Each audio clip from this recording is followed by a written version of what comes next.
मी ब्रह्मविद्येचा अभ्यास प्राथमिक वर्ग केला, याचा अनुभव आता सांगणार आहे। असे म्हणतात ना की आपल्याला अडचणी आल्याशिवाय परमेश्वर दिसत नाही, असेच काहीसे माझ्या बाबतीत झाले। मी 1994 मध्ये 15 ते 20 फुटावरून खाली पडले। मी वरून सरळ खाली कोसळले, थेट कुल्ल्यावर आपटले आणि माझ्या डाव्या कुल्ल्याला जबरदस्त मुकामार लागला। मला खाली बसणे म्हणजे जणू काही शिक्षा।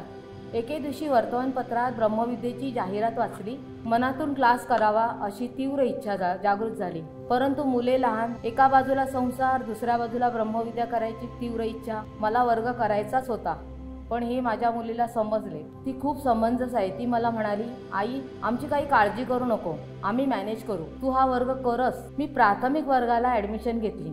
मी वर्गात एकाच कुल्ल्यावर बसायची। जसे जसे पाठ सुरू झाले आणि मी माझे दुखणे थोडा वेळापुरता विसरून जायचे।